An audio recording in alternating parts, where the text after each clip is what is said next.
Hello all, welcome to Impact IAS Academy YouTube channel. Recently, we have Group 2 2A கான General English Grammar playlist launch பண்ணி we've uploaded a few videos. And this series we will see active and passive voice today. So active and passive voice தமிழ்ல என்னன்னு பாத்தீங்கன்னா செய்வினை செயப்பாட்டு வினை. அது உங்களுக்கு தமிழ்ல தெரிஞ்சிருக்கும். இங்கிலீஷ்ல நம்ம அப்படியே தான் படிக்க போறோம். ஸோ ஒரு ஆக்ஷன் டூவருக்கு இம்பார்ட்டன்ஸ் இருக்கா, அந்த ஆக்ஷனை பண்றவங்களுக்கு இம்பார்ட்டன்ஸ் இருக்கா, இல்லை அந்த ஆக்ஷனை ரிசீவ் பண்றவங்க கிட்ட இம்பார்ட்டன்ஸ் இருக்கான்னு பாக்குறது active voice passive voice. Doer கிட்ட அந்த இம்பார்ட்டன்ஸ் இருந்துச்சுன்னா அது ஆக்டிவ் வாய்ஸ், ரிசீவர் கிட்ட அந்த இம்பார்ட்டன்ஸ் இருந்துச்சுன்னா அது passive voice. The term voice is a term that is used to denote the form of the verb which shows if the subject in a given sentence is the doer or receiver of the action. So the subject in a given sentence, அந்த சென்டென்ஸ்ல இருக்கிற subject வந்து டூவரா இருக்கா இல்ல ரிசீவரா இருக்கான்னு பாக்குறது தான் நம்மளோட வேலை. The voice of a verb describes the relationship between the action and the participants in a sentence. Participants na யார் யார் வருவா, subject or object வருவாங்க. So இது ரொம்ப ஒரு டெக்னிக்கல் டெஃபினிஷனா இருக்கிறது, மேபி ஈஸி டு அண்டர்ஸ்டாண்டா இருக்காது. But let's see with the syntax. Active voice ஓட syntax எப்படி இருக்குன்னு பாருங்க. It is subject plus verb plus object. The cow gives milk. இதுல எது subject? The cow. Gives is verb, milk is object. So இந்த technical definitionல என்ன போட்டிருந்துச்சு? So based on the action, அந்த action doer இருக்காங்களா அந்த ஆக்ஷன் ரிசீவர் இருக்காங்களா அந்த சென்டென்ஸ்லங்கிறத நம்ம பார்க்கணும். இப்போ ஆக்டிவ் வாய்ஸோட சின்டாக்ஸ் பாருங்க. Subject plus verb plus object. The cow here is a subject, gives is the verb, milk is the object. So இங்க யாருக்கு இம்பார்ட்டன்ஸ் இருக்குன்னு நீங்க நினைக்கிறீங்க? The cow, அதாவது இந்த சப்ஜெக்ட்டுக்கு தான் இம்பார்ட்டன்ஸ் இருக்கு. What is it doing? It is giving milk. So the subject does the action and it is the doer. When the doer gets the importance in the sentence, it is active voice. Now look at passive voice or syntax. Object plus verb plus subject. Milk is given by the cow. இங்க எங்க நம்ம importance கொடுக்கிறோம்? மில்க்குக்கு importance கொடுக்கிறோம். And cow is just a receiver. கரெக்டா? Milk is given by the cow. இங்க milk தான் subject, is given is verb, by the cow is object. So பேசிக்கா active வாய்ஸ்க்கும் passive வாய்ஸ்க்கும் ஒரு சின்ன இன்டர்சேஞ்ச் மட்டும் தான் நடக்கும். அந்த இன்டர்சேஞ்ச் நீங்க பாத்துக்கிட்டீங்கனாலே the concept is clear, will be clear for you. இப்போ subject will go to the last position, last positionல இருக்கிற object will come to the first position and verb will remain the same. So இந்த interchange மட்டும் நடக்கும் from active voice to passive voice. So doer of the action க்கு importance இருந்துச்சுன்னா அது active voice, receiver of the action க்கு importance இருந்துச்சுன்னா அது வந்து passive voice. Now active voice to passive voice மாறக்கு ஒரு சில conditions have to be followed. சில நேரங்கள்ல உங்களுக்கு questions வந்து passive voice to active voice மாத்திரக்கு சொல்லி கேட்பாங்க. பட் ஏதாவது ஒண்ணு நீங்க தெரிஞ்சுக்கிட்டீங்க, இன்னொன்னு எப்படி பண்றதுன்னு ஆட்டோமேட்டிக்கா you'll be able to do. So active to passive voiceக்கு நீங்க மாத்தும் போது சில conditions are the subject and the object interchanges. நான் இப்போ உங்களுக்கு சொல்லியிருந்தேன் இல்லையா, subject verb object அப்படிங்கிற இருக்கிற syntax வந்து interchange ஆகி object verb subject அப்படின்னு மாறும். The tense and the meaning remain the same. நம்ம என்னதான் ஆப்ஜெக்டையும் சப்ஜெக்டையும் interchange பண்ணாலும் டென்ஸ் மாறக்கூடாது. சிம்பிள் பாஸ்ட்ல இருந்தா சிம்பிள் பாஸ்ட்ல தான் இருக்கணும். ஃபியூச்சர் கண்டினியூஸ்ல இருந்துச்சுன்னா ஃபியூச்சர் கண்டினியூஸ்ல தான் இருக்கணும். ஸோ டென்ஸ் நீங்க மாத்தக்கூடாது. ப்ரெசென்ட் பாஸ்டாவும் பாஸ்ட் ஃபியூச்சராகவும் நீங்க மாத்தக்கூடாது. And meaning will also remain the same. மீனிங்கை நம்ம ட்வீட் பண்ணக்கூடாது. செய்வினை செயற்பாட்டு வினையில நம்ம என்ன சொல்லுவோம்? ஒரே ஒரு சப்ஜெக்ட் தான், ஒரே ஒரு ஆப்ஜெக்ட் தான், அதை வந்து நம்ம இன்டர்சேஞ்ச் பண்ணி போடுவோம். செய்வினை செயற்பாட்டு வினையில எப்படி இருக்கும்? மீனிங் மாறாது, டென்ஸ் மாறாது, ஆனா அதை சொல்ற விதம் மட்டும் தான் மாறும் இல்லையா? அது சொல்ற விதத்தை மாத்திரக்கு நமக்கு டென்ஸையும் மீனிங்கையும் நம்ம டச்சே பண்ணக்கூடாது. Subject is always followed by. Okay, so பைங்கிற வேர்டு வந்து இடம் பெற்றிருக்கும் எதுல? பாசிவ் வாய்ஸ்ல. V1 or V2 changes into V3 form. So verb 1, verb 2 changes into verb 3 form. Verb 1 என்ன? Present tense. Verb 2 is past tense and verb 3 is past participle. So verb 1 என்னது? Sing. Past tense நீங்க singல எப்படி எழுதுவீங்க? sang-னு எழுதுவீங்க. Past participle-னா எப்படி எழுதுவீங்க? sung-னு எழுதுவீங்க. கரெக்டா? அடுத்ததா சிம்பிளான எக்ஸாம்பிள் போலாம்.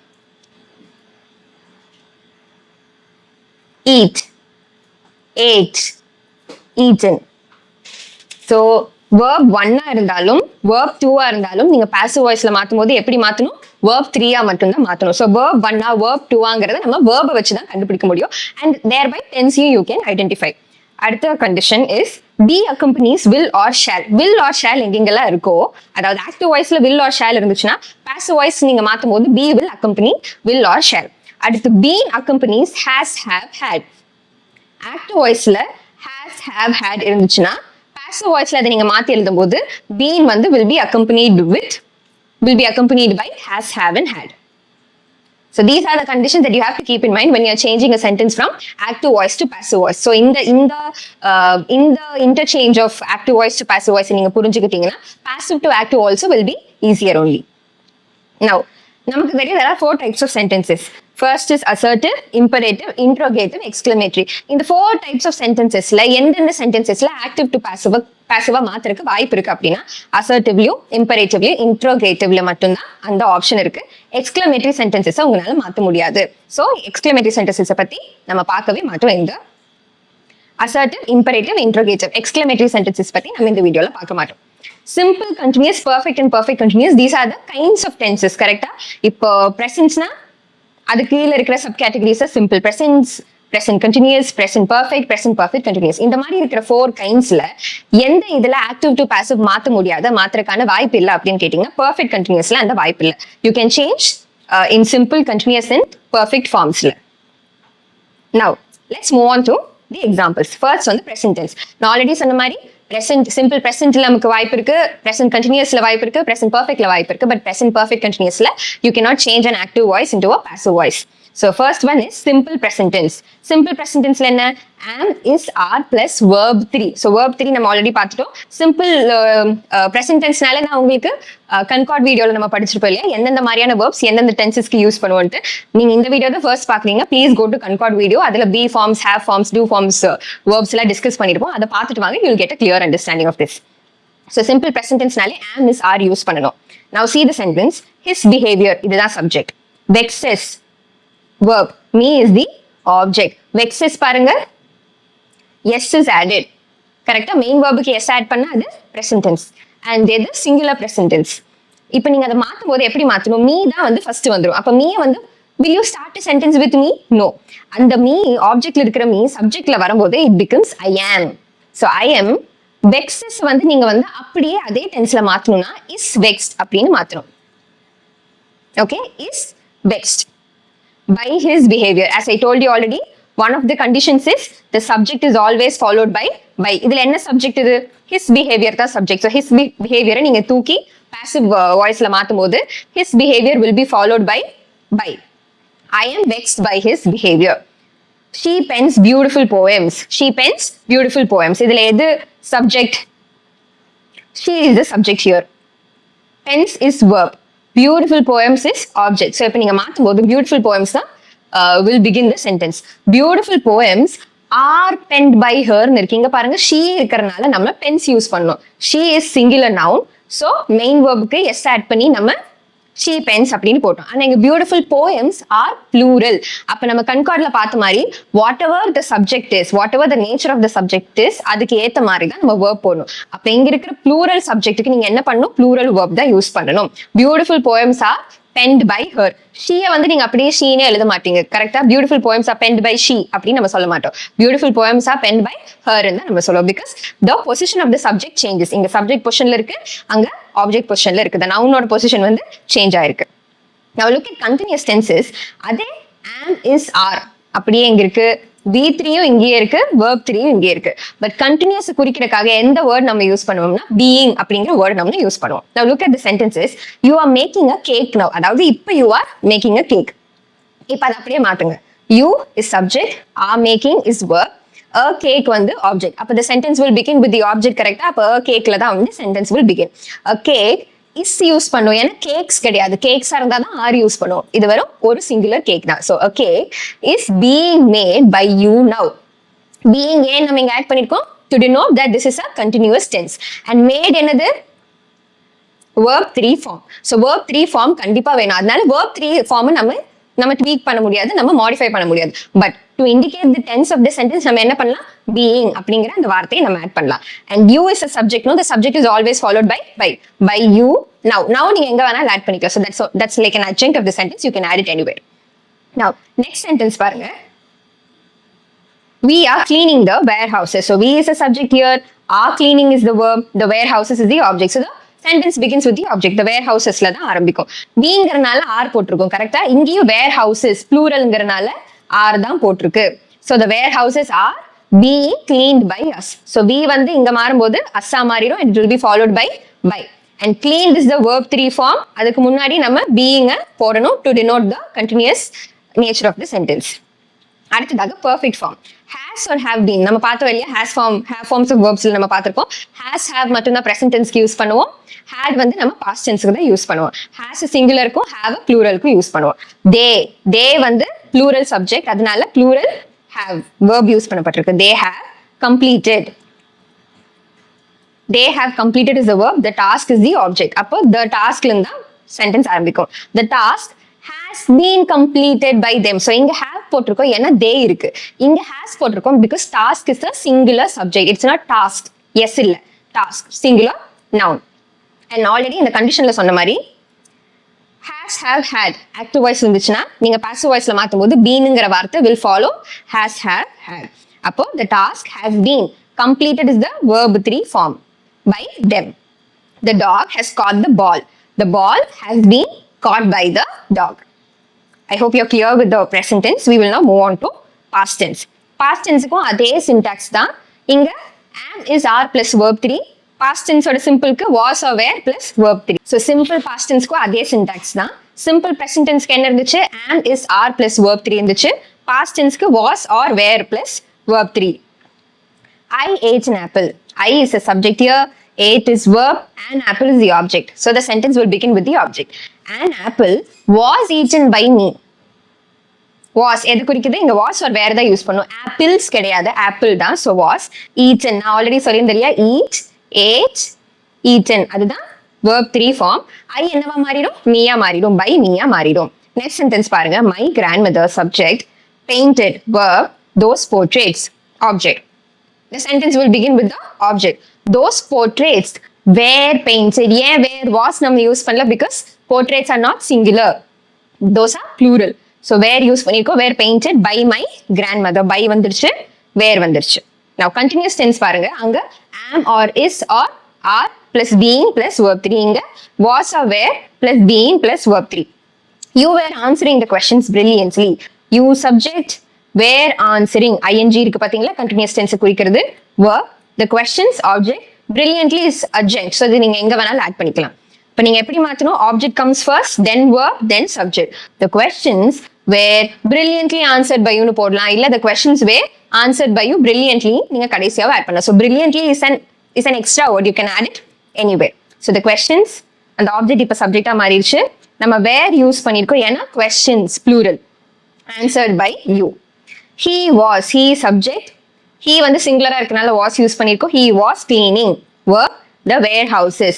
இங்க he சிங்குலரா இருக்கனால was யூஸ் பண்ணிருக்கோம். அடுத்து warehouses-ல plural formல இருக்கு. warehouses are in plural form. So அதனால were யூஸ் பண்ணிருக்கோம். The warehouses were being cleaned by us. Now continuous. Was or were plus being plus verb 3. You were answering. ing na continuous tense குறிக்குது. You subject were answering verb. The questions object. Brilliantly is an adjunct. You can add the adjunct in any part of the sentence. So இங்க தான் adjunct பொறுத்தணும்ல கிடையாது.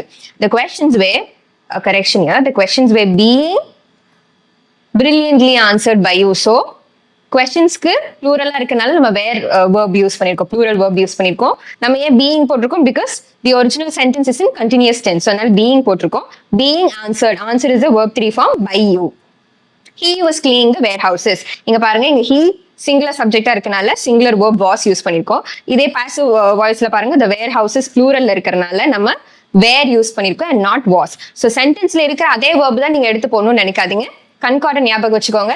நீங்க சென்டென்ஸை மாத்தி அமைக்கும் போது எது சப்ஜெக்டா இருக்கோ அந்த சப்ஜெக்ட்டுக்கு ஏத்த verb தான் போடணும். கொடுத்திருக்கிற சென்டென்ஸ்ல இருக்கிற verb நீங்க எடுத்து போடணும்னு அவசியம் கிடையாது. So subject verb concord எப்பவுமே ஞாபகம் வச்சுட்டு பண்ணுங்க. The warehouses were being cleaned by us. So or cleaned by us or cleaned by him. இங்க he இருக்கனால cleaned by him. அடுத்ததா perfect. Had plus been plus verb 3. They had subject. Had completed is verb. The task is object. இப்ப the task first வரும், had been completed வரும், by them வரும். The task had been. So has, have, had வந்துச்சுனாலே been will accompany those words. The task had been completed by them.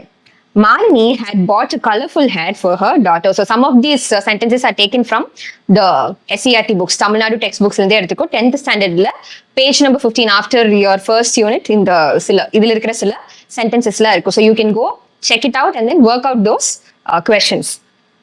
Malini had bought a colorful hat for her daughter. So Malini is a subject here. Had bought the verb. A colorful hat is the object. For her daughter is the adjunct. So இதை நீங்க எங்க வேணாலும் add பண்ணிக்கலாம். But it's better that you add it in the last part of the sentence. Active voice இருக்கிற மாதிரியே பின்னாடி நீங்க add பண்ணிட்டா கூட பெரிய கன்ஃபியூஷன் உங்களுக்கு ஏற்படாது. A colorful hat. Object is a colorful hat.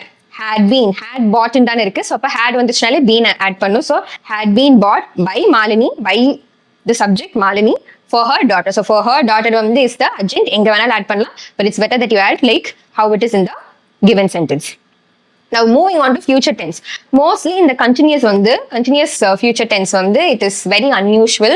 இதுல இருந்து questions வரது ரொம்ப கம்மி. But just that உங்களுக்கு தெரியணும் அப்படிங்கறதுக்காக I included in the slide. Now simple future tense பாருங்க, will or shall plus be plus verb 3. So எப்படி has, have, had வந்துச்சுன்னா been வருமோ, will or shall வந்துச்சுன்னா be வரும் அப்படிங்கிறது future tense simple. Will or shall plus be plus verb 3. So will or shall வந்துச்சுன்னா be வருங்கிறது already நம்ம கண்டிஷன்ல பார்த்திருக்கோம், கரெக்ட்டா? So will or shall வந்துச்சுன்னா be will be added in the sentence. I shall eat an apple. So இதை நீங்க எப்படி மாத்துவீங்க? I is a subject here, shall eat is the verb, and apple is the object. So object comes first, and apple will be eaten by me. இப்போ நீங்க யோசிக்கலாம், இங்க shall இருக்கு, ஏன் நம்ம இங்க will ன்னு மாத்தணும்னு. Something to remember, I've already discussed in the Concord video also. I or we வந்துச்சுன்னா மட்டும்தான் you will use shall. மத்த எல்லாத்துக்குமே you will use will only. So remember, I or we subjectல இருந்தா மட்டும்தான் you will use shall. இங்க I subjectல இருக்கு, so using shall. But whereas in the passive voice sentenceல an apple தானே subjectா இருக்கு, அங்க you should use will only and not shall. So an apple will be eaten by me. So will பக்கத்துல be வரும்னு சொன்னேன், and then it will be followed by verb 3. Eat, ate, eaten by me is a subject of the active voice. They will blow the trumpet. So they is the subject, will blow is the verb, the trumpet is the object. அப்போ the trumpet will be blown by them. So will பக்கத்துல be போட்டு verb 3 நீங்க add பண்ணிக்கோங்க. அடுத்து continuous. It could be a little tricky, but pay keen attention. You can crack this. Continuousனா will or shall கண்டிப்பா இருக்கணும். Continuousங்கிறனால being இருக்கணும். Will or shall இருக்கறனால being இருக்கும். So being இருக்கும், being same sentenceல இருக்கும். We will be cleaning the warehouse. So we will be cleaning. Continuous tenseல இருக்கு the warehouse. The warehouses will be being cleaned by us. So will பக்கத்துல be கண்டிப்பா வந்தே ஆகணும். ஆனா இங்க கிளீனிங்க வந்து குறிக்கிறதுக்காக நம்ம பீயிங்கும் யூஸ் பண்ணி ஆகணும். ஸோ பீயிங்கும் வரும், அதுக்கு அப்புறம் தான் verb 3 வரும். The warehouses or the warehouse will be cleaned by us. Future டென்ஸை பொறுத்தவரை சப்ஜெக்ட் வந்து ப்ளூரலா இருக்கா சிங்குலரா இருக்காங்கிறது பெருசா it wouldn't affect the sentence because இது வேர் ஹவுஸா இருந்தாலும் வேர் ஹவுசஸா இருந்தாலும் will be being cleaned தான் வரும். has, have, had அதுலயும் கூட பர்ஃபெக்ட் டென்ஸ் வரும்போது கூட நம்ம ஃபியூச்சர் டென்ஸ் வந்துச்சுன்னா have மட்டும்தான் யூஸ் பண்ணுவோம், hasஓ hadஓ யூஸ் பண்ண மாட்டோம். ஸோ ஃபியூச்சர் டென்ஸ் வந்தா have form of verbsல have மட்டும்தான் நம்ம யூஸ் பண்ணுவோம். Now the second example, I will be writing a letter. The letter or a letter will be being written by me. So will be to indicate future tense, being to indicate continuous tense, written is verb 3 by the subject. Next, coming to perfect. Will or shall plus have plus been plus verb 3. So have மட்டும்தான் வரும், has, have, had எது வந்தாலும் been will follow. So been is also present. The team will have grabbed the prize. The prize is the object, will have grabbed is the verb, team is the subject. Now interchange, the prize will have been grabbed by the team. So இங்க have இருக்கு, இங்க has போணுமான்ல நீங்க பார்க்க வேணா, have மட்டும்தான் future tense-க்கு use பண்ணும். I shall have. So shall நான் எங்க யூஸ் பண்ணிருக்கேன், I பக்கத்துல தான் யூஸ் பண்ணிருக்கேன். I is the subject, shall have boarded is the verb, the train is the object. The train will have been boarded by me. Now with this we've completed the kinds of tenses la irukra example sentences. Now if there's a sentence beginning with somebody, nobody, no one or none, adha eppadi approach pannom appadina, somebody, like I've already told you in the Concord video, they are indefinite now. So somebody could be anybody. You never know if it's a he or a she or anything else. So somebody வந்துச்சுனா அது நீங்க passive voice க்கு மாத்தும்போது you can very well omit it. So that will not make any big difference to the sentence, and see how it happens. Somebody subject has robbed, verb has robbed away, verb totally you can include. Somebody has robbed away my purse. Now interchange. My purse has இருக்கிறனால has வந்துச்சுனாலே it will be followed by been. My purse has been robbed away. So somebody has robbed away my purse. So my purse has been robbed away. Oh, means the same, no? So இங்க somebodyல ஒரு definite person இருந்தாதான் ஒரு dog திருடிருச்சு, இல்ல ஒரு மனுஷன் திருடிட்டான், this guy திருடிட்டாங்க அப்படின்னு நம்ம சொல்றதுக்கு ஒரு ஒரு பாயிண்ட்ஸ் இருக்கும். பட் somebodyங்கனால it could be anybody. So அதை நீங்க சேர்க்கலனா கூட the meaning will remain the same. So as per the condition, the meaning and the tense should remain the same. Somebody நீங்க omit பண்ணாலுமே nothing is gonna change. Nothing, no big difference is made. So அதனால you can omit somebody. Somebody knocked on the door. The door was knocked on. By somebody ன்னு போட்டாலும் தப்பு கிடையாது. But you can very well omit it. Nobody, no one, none. அந்த மாதிரியான வார்த்தைகளோட sentence begin ஆகும்போது you should use the word not to the verb. Like nobody should violate the rules. இது நீங்க எப்படி மாத்துவீங்க? Nobody is the subject, should violate is the verb, rules is the object. Now interchange. The rules should not be violated. Should not be violated by nobody அப்படி நீங்க போட தேவையில்லை. Or the rule should be violated by nobody. That does not make proper sense. அதனால நீங்க should பக்கத்துல should not அப்படி நீங்க use பண்ணிக்கணும். Add not to the verb. Now see, no one can avail the benefits. The benefits is the object. Can avail is the verb. No one is the subject. So மாத்துங்க. The benefits cannot be availed in போட்டுக்கலாம். So can is the verb. அதோட நீங்க not add பண்ணி cannot நீங்க மாத்திக்கலாம். அடுத்ததா நம்ம imperative sentencesக்குள்ள வரோம். So இப்போ வரையும் நம்ம பார்த்தது assertive. Assertiveல simple, continuous, perfect. இதுல இருக்கிற kinds of tensesல present, past and future நம்ம பார்த்தோம். இப்போ imperative kind of sentencesல request. அதுக்கு என்ன syntax அப்படின்னு பார்த்தீங்கன்னா you are requested to or not to plus verb 1. பார்த்துக்கோங்க, verb 1 தான் யூஸ் பண்றோம். இவ்வளோ நேரமா நம்ம verb 3 தான் யூஸ் பண்ணணும்ட்டு நம்ம ஞாபகம் வச்சிருந்தோம் இல்லையா? இதுல ஒரு சின்ன correction. You have to be using verb 1 like this. Please do not walk on the grass. So this is a request, no? So இதை நீங்க எப்படி மாத்தலாம்? Do not walk. இங்க ஏதாவது பர்டிகுலர் சப்ஜெக்ட் இருக்கா? No. I, he, she, it, we அப்படின்னு பர்டிகுலரா எந்த சப்ஜெக்ட்டுமே இல்லை. Do not walk அப்படிங்கிறது verb. On the grass is the object. இப்போ நீங்க மாத்தி எழுதும் போது எப்படி எழுதணும்னா you are requested. ஸோ இங்க யூன்னு எந்த சப்ஜெக்டும் இல்லை. நம்ம மாத்தி எழுதும் போது யூவை நம்ம ஆட் பண்றோம். You are requested not to walk on the grass. So first நீங்க அந்த ஸ்டேட்மெண்ட் பாருங்க. அந்த ஸ்டேட்மெண்ட் நெகட்டிவா இருக்கா பாசிட்டிவா இருக்கான்னு பாருங்க. Please do not walk on the grass. It's a negative statement. அப்ப not நீங்க ஆட் பண்ணணும்னு மட்டும் ஞாபகம் வச்சுக்கோங்க. You are requested not to walk on the grass.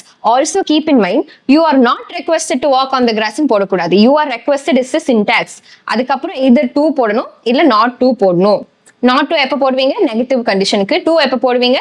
Positive கண்டிஷனுக்கு. For example, please use the dustbin to dispose waste. இது வந்து ஒரு positive statement because there's no negative word like no or not இல்லைங்க. So you are requested to use the dustbin to dispose waste. அப்படியே நீங்க எடுத்து sentence எடுத்து எழுதிக்கலாம். You need not interchange. So request வரும்போது you are requested to, you are requested not to. நெகட்டிவா இருந்துச்சுன்னா not to, பாசிட்டிவா இருந்துச்சுன்னா டு. இதை மட்டும் ஞாபகம் வச்சுக்கோங்க. அடுத்து ஆர்டர்னு வரும்போது let, object, be and verb 3. So ரெக்வெஸ்ட்க்கு மட்டும்தான் verb 1. இங்க பாருங்க, இங்க நம்ம வாக்குக்கு வாக்டுன்னு நம்ம போட்டோமா? இல்ல, வாக் தான் போட்டிருக்கோம். So present tense is walk, verb 1, verb 2 is walked, verb 3 is also walked. ஆனா நம்ம verb 1 மட்டும்தான் இங்க ரெக்வெஸ்ட்க்கு யூஸ் பண்ணிருக்கோம். So always remember verb 1 form தான் நம்ம யூஸ் பண்ணுவோம். ஆர்டர்னு வரும்போது அகைன் எப்போ போல verb 3 நம்ம யூஸ் பண்றோம். க்ளோஸ் த டோர், இங்கேயும் சப்ஜெக்ட் கிடையாது. Close is the verb, the door is the object. அப்ப ஆப்ஜெக்ட் முன்னாடி வரும், verb பின்னாடி போகும். Let மட்டும் நீங்க ஆட் பண்ணிக்கோங்க. Let the door be closed. Closed is the verb 3 form. Close, past tense-உம் closed, past participle-உம் closed. Second sentence பாருங்க. Place it on the table. Place is verb, it is object, on the table is extra information. So extra information எப்ப எந்த sentence இருந்தாலும் you will call it adjunct. So extra information நீங்க எங்க வேணாலும் சென்டென்ஸ்ல பொருத்திக்கலாம். So இப்போ எப்படி எழுதணும்? let பக்கத்துல ஆப்ஜெக்ட் வரும். இங்க ஆப்ஜெக்ட் என்னது? it. அதுக்கப்புறம் be வரணும். அதுக்கப்புறம் verb-ஓட third form வரணும். அப்ப let பக்கத்துல ஆப்ஜெக்ட் it இருக்கு, அதுக்கப்புறம் be இருக்கு, place-ஓட verb 3 form வந்து placed. On the table is extra information. அது நீங்க எங்க வேணாலும் place பண்ணிக்கலாம். But preferably இந்த சென்டென்ஸை you'll have to place it in the end. Okay, so let plus object plus be plus verb 3 தான் வந்து ஆர்டர் கைண்ட் ஆஃப் பண்ற சென்டென்சஸ்க்கு நமக்கான சின்டாக்ஸ். அடுத்து அட்வைஸ் ஆர் இன்ஸ்ட்ரக்ஷன் கொடுக்குற மாதிரி இருந்துச்சுன்னா அப்படியே ரெக்வெஸ்ட்டுக்கு இருக்கிற மாதிரியே தான். யூ ஆர் ரெக்வெஸ்டட் டு அப்படின்னு சொன்ன மாதிரி you are advised to, you R instructed to, are you are instructed not to அப்படின்னு மாறும். இந்த பாருங்க, யூஆர்னு தொடங்குற சென்டென்சஸ்க்குலாம் நம்ம verb 1 தான் நம்ம யூஸ் பண்றோம். எங்க இன்டர்சேஞ்ச் நடக்காம அப்படியே நம்ம சென்டென்ஸ் எடுத்து போடுறோமோ அங்க verb 1. இங்க பாருங்க, இங்க இன்டர்சேஞ்ச் நடக்குதா? ஆப்ஜெக்ட் இங்க வருது, verb பின்னாடி போகுது ஃபார் ஆர்டர் சென்டென்சஸ். கரெக்டா? ஸோ அந்த இன்டர்சேஞ்ச் நடக்கிறதுனாலே நம்ம verb 3க்கு போறோம். இதே இம்பரேட்டிவ் சென்டென்சஸ்ல, அதாவது ரெக்வெஸ்ட் கைண்ட் ஆஃப் சென்டென்சஸ்ல நம்ம எதையுமே சேஞ்ச் பண்றது இல்ல. யூ ஆர் ரெக்வெஸ்டட்ங்கிற அந்த ஃப்ரேஸை மட்டும் முன்னாடி ஆட் பண்ணி do not walk on the grassல walk on the grass, you are requested to, you are requested not to walk on the grass நம்ம அப்படியே அந்த சென்டென்ஸ் எடுத்து பிளேஸ் பண்றோம். ஸோ அப்படியே எடுத்து பிளேஸ் பண்ணும்போது verb மாத்தாதீங்க, இன்டர்சேஞ்ச் பண்ணும்போது மட்டும் verb மாத்துங்க. advice or instruction. Do not eat junk food. இது ஒரு advice. You are advised not to eat junk food. So eat junk food அப்படிங்கறத அப்படியே எடுத்து place பண்றோமா. So that is why we are not changing the verb. Verb அப்படியே V1 formலயே இருக்கு. Do not அப்படிங்கறதுனால நம்ம not to யூஸ் பண்ணிருக்கோம். அடுத்து take these tablets twice a day. You are instructed to take these tablets twice a day. அப்படியே அந்த sentence நம்ம இங்க பொருத்தி இருக்கோம். முன்னாடி you are instructed to னு போட்டிருக்கோம் because this is a positive sentence. At last, interrogative kind of sentences. So interrogative na question கேக்குற sentences. So question வந்து நீங்க WH words வச்சும் கேட்கலாம் இல்ல auxiliary verbs வச்சும் கேட்கலாம். இந்த மாதிரி did you buy the groceries? Is he watching a show?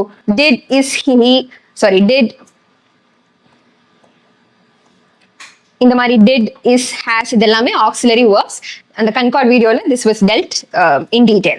So did, is, has எல்லாம் வந்து auxiliary verbs. இந்த மாதிரியான questions எல்லாம் வந்து yes or no கேட்கிற மாதிரி. Did you write the letter? What will be your answer? Yes. What is your name? Yes or no சொல்லுவீங்களா? இல்ல. You will tell your name, right? So WH questionsக்கெல்லாம் வந்து ஒரு definite answer இருக்கும். Yes or no questionsக்கு yes or no தான் will be the answer. So yes or no questions begin with auxiliary verbs. Auxiliary verbs are otherwise called helping verbs. Now WH questions வந்துச்சுன்னா அதோட syntax எப்படி இருக்குன்னா WH words அப்படியே நீங்க இறக்கி எழுதுங்க. பக்கத்துல ஒரு ஹெல்பிங் வேர்ட், அதுக்கப்புறம் ஒரு ஆப்ஜெக்ட், அதுக்கப்புறம் மெயின் வேர்ப். இப்போ who will accept this? இந்த who will accept thisல who is the WH word, will is the helping verb, accept is the main verb, this is the object. So இப்போ என்ன பண்ணணும், நம்ம எழுதும் போது WH word அப்படியே இறக்கிடணும், பக்கத்துல ஹெல்பிங் வேர்பையும் நம்ம அப்படியே வச்சுக்கணும், மெயின் வேர்பையும் ஆப்ஜெக்டையும் மட்டும் இன்டர்சேஞ்ச் பண்ணி விட்டுறணும். ஸோ who வந்து by whom நம்ம மாத்தி எழுத போறோம். who by whom மாறிடுச்சு because passive voiceல மாறும்போது there are some modifications that has to happen. So who by whom மாறிடுச்சு, will அப்படியே willா வந்துருச்சு. now object இங்க கொண்டு வந்து main verb பின்னாடி தள்ளுறோம். so object கொண்டு வரோம், this வந்துருச்சு, main verb accept. by whom will this accept அப்படின்னு போட்டா does it make sense? no. so அதனால அதுக்கு முன்னாடி we are adding be plus main verb. by whom will this be accepted? now அடுத்த sentence பாருங்க. How did Zara do this? How is the WH word. Did is the helping verb. Next sentence பாருங்க. How did Zara do this? How is the WH word. Did is the helping verb. Zara is the subject. Do is another helping verb, or you can call it the main verb. So already முன்னாடி ஒரு helping verb இருக்கனால is the main verb. This is the object. So இப்போ நீங்க மாத்தி எழுதணும். How was this done by Zara? So Zara அப்படிங்கிற ஒரு subject வந்ததுனால நம்ம ஆல்ரெடி பார்த்தோம், சப்ஜெக்ட் இருந்துச்சுன்னா அதை நீங்க பைன்னு மாத்தி passive voiceல எழுதணும். ஸோ பை ஜாராவை கடைசியில் ஆட் பண்ணிக்கோங்க. how அப்படியே இறக்குங்க. did என்னவா மாறிடும், was-ஆ மாறிடும். how was this ஆப்ஜெக்ட் இங்க வந்து done. how did this done by Zara-ன்னு வருமா, வராது. how was this done by Zara-ன்னு தானே வரும். இங்க நம்ம verb 3 யூஸ் பண்ணிருக்கோம். done, do-வை வந்து do, did, done. So in the main verb வந்து it is V3. accepted எப்படி, accept, accepted, verb 3யும் accepted. So இங்க verb 3 நம்ம யூஸ் பண்றோங்கிறத ஞாபகம் வச்சுக்கோங்க. Now when will you finish the building? When is the WH word, will is the helping verb, you is the subject. So subject வந்துச்சுனாலே by you னு முடியணும், ஞாபகம் வச்சுக்கோங்க. finish is the main verb here, building is the object. So நம்ம interchange பண்ண போறோம். when அப்படியே வந்துரும், பக்கத்துல helping verb will வந்துருச்சு, அடுத்த object வந்து when will the building, next main verb வந்து finished, main verb ஓட verb 3 form என்னது, finished. so finished னு வந்தாச்சு. when will the building finished அப்படின்னு கேட்க முடியாது, அதுக்கு முன்னாடி நம்ம என்ன ஆட் பண்ணணும், be ஆட் பண்ணணும். when will the building be finished. also இங்க will வந்திருக்கனால நம்ம என்ன ஆட் பண்ணணும், be ஆட் பண்ணணும். இங்கேயும் will வந்திருக்கு, நம்ம be ஆட் பண்றோம். so will வர இடத்துல நம்ம be ஆட் பண்ணிருக்கோம். who has arranged the meeting? okay, இந்த third sentence, இந்த particular sentenceல நீங்க பாத்தீங்கன்னா when will you finish the building க்கு நான் by you ஆட் பண்ணல. ஏன் ஆட் பண்ணல, it is redundant. when will the building be finished ன்னு கேக்குறதும் ஒண்ணுதான், when will the building be finished by you ன்னு கேக்குறதும் ஒண்ணுதான். ரெண்டுத்துக்குமே சேம் ஆன ஆன்சர் தான் வரும். so பெரிய சேஞ்சஸ் இல்லாதனால you can omit by you. அடுத்த statement, who has arranged the meeting? who is the subject, has the helping verb, arranged the main verb, meeting is the object. so இப்போ நீங்க அப்படியே மாத்துங்க. who is not the subject, who is the WH word. so WH word அப்படியே இறங்கும், by whom ன்னு மாறிடும். so who becomes by whom. by whom, has அப்படியே அந்த helping verb வந்துருச்சு, meeting ஹெல்பிங் வேர்ப் பக்கத்துல ஆப்ஜெக்ட் வரும் இல்லையா? ஸோ ஆப்ஜெக்ட்ல என்ன இருக்கு? மீட்டிங் இருக்கு. By whom has the meeting been arrange. So will வந்ததுனால நம்ம பி யூஸ் பண்ற மாதிரி ஹேஸ் வந்ததுனால நம்ம பீன் இங்க யூஸ் பண்ணுறோம். ஸோ ஐ ஹோப் WH கொஸ்டின்ஸோட சின்டாக்ஸ் நீங்க படிச்சீங்கன்னா you'll be able to convert the active voice sentences into passive voice sentences. So நீங்க ஞாபகம் வச்சுக்க வேண்டியது mainly the syntax. WH words plus helping verb plus object plus be plus main verb வந்து V3 formula மட்டும் ஞாபகம் வச்சுக்கோங்க. Now yes or no questions. Did you buy the groceries? So yes or no question வரும்போது அந்த did அப்படியே இருக்கும். ஆனா நம்ம என்ன பண்ண போறோம்? அந்த சப்ஜெக்ட்டுக்கு ஏத்த மாதிரி அந்த verb நம்ம மாத்த போறோம். யூங்கறனால இங்க did போட்டிருக்காங்க. groceries என்னது? It is in plural. Where the groceries brought by you னு மாத்தணும். by எப்படி V3 ஃபார்ம்ல மாறும்? by bought. So V3 ஃபார்ம்க்கு நம்ம verb மாத்தி ஆகணும் இல்லையா? So அதனால where the groceries bought by you. So இங்க did வந்து was or where மாறணும். grocery இருந்துச்சுன்னா was இருந்திருக்கும். groceries இருக்கறனால pluralல இருக்கறனால grocery இருந்துச்சுன்னா was இருந்திருக்கும். groceries அப்படின்னு plural ஃபார்ம்ல இருக்கறனால இது வேற இருக்கு. where the groceries brought by you or bought by you. So helping verb பக்கத்துல object இருக்கணும். groceries is the object, by is the verb. So verb takes the last position and you subject இருக்கனால by you add ஆயிருக்கு. Next, is he watching us? So இங்க பாருங்க watching வந்து continuous tenseல இருக்கு. அப்ப நம்ம continuous tenseனா being add பண்ணுங்கிறத ஞாபகம் வச்சுக்கோங்க. Is he watching us? Is the helping verb. He is the subject. அப்ப subjectனா by him. by மாறி him னு மாறணும். watching வந்து being watched னு மாறணும். us is the object. us முன்னாடி வரும்போது we னு மாறும். So are we being watched by him? So we க்கு நம்ம என்னதான் யூஸ் பண்ணணும்? Because it's in present tense. So present tense க்கு is are am யூஸ் பண்ணணும். we க்கு நம்ம are தான் யூஸ் பண்ணணும் because it is plural. we is சொல்ல மாட்டோம், we am னு சொல்ல மாட்டோம். So are we being watched by him? Last and final sentence. Has he finished the homework? So has வந்திருக்கு, கண்டிப்பா அப்ப பக்கத்துல has been வரணும் அப்படின்னு ஞாபகம் வச்சுக்கோங்க. or has or have been வரணும். Now has is a helping verb, he is the subject. அப்ப by him அப்படின்னு முடியணும்னு ஞாபகம் வச்சுக்கோங்க. Finished is the main verb, the homework is the object. So helping verb பக்கத்துல object வரணும். has the homework been, has வந்ததுனால been, has been the homework finished by him னு வராது. So has the homework been finished by him. So finished வந்து verb 3 ஃபார்ம்ல இருக்கு. இங்க heங்கிற subject இருக்கனால நம்ம by him னு நம்ம மாத்திருக்கோம். With this we are coming to the end of this video. So 4 kinds of sentences: assertive, imperative, interrogative, exclamative. So exclamatory தவிர்த்து மிச்ச 3 kind of sentencesல எப்படி active voiceல இருந்து passive voiceக்கு மாத்தணும்னு நம்ம இந்த வீடியோல பார்த்திருக்கோம். So once நீ இந்த transformation when you have the hang of it, நீங்க passive voice to active voice க்கு நீங்க ஈஸியா மாத்தலாம். இந்த practice questions நீங்க 10th standardல இருக்கிற unit 1 grammar portionல நீங்க work out பண்ணி பார்க்கலாம். If you have any doubts, please put it in the comments box. We will answer your doubts. Thank you for watching. I'll meet you in another video. நீங்க degree முடிச்சிட்டு IAS ஆகலாமா, TNPSC எழுதலாமா அப்படின்னு யோசிச்சுட்டு இருக்கும்போது உங்ககிட்ட வந்து ஐஏஎஸ்ஆ அதெல்லாம் நம்மளால முடியாது, டிஎன்பிஎஸ்சியில் வேலை வாங்குறது ரொம்ப ரொம்ப கஷ்டம், இந்த மாதிரி சொல்லி யாராவது கன்ஃபியூஸ் பண்ணுறாங்களா? ஹாய், நான் வெங்கடேஷ்குமார், இம்பேக்ட் ஐஏஎஸ் அகாடமியோட டைரக்டர். கடந்த 18 வருஷமாக ஐஏஎஸ், ஐபிஎஸ் மற்றும் டிஎன்பிஎஸ்சி தேர்வுகளுக்கு மாணவர்களை வழிகாட்டி நிறைய ஐஏஎஸ், ஐபிஎஸ்ஸை உருவாக்கியிருக்கேன். ஒரு மென்டாராக உங்களுக்கு எது சரியாக இருக்கும் அப்படின்னு வழிகாட்ட நான் ரெடியாக இருக்கேன். உங்கள் டவுட்ஸ் எல்லாம் கிளியர் பண்ணிக்க ஒரு நாள் கவுன்சிலிங்க்கு வாங்க, உங்களுக்கு சரியான கைடன்ஸ் கொடுக்க நான் தயாராக இருக்கேன். To get appointment for free counseling and admission, call 8807 091616.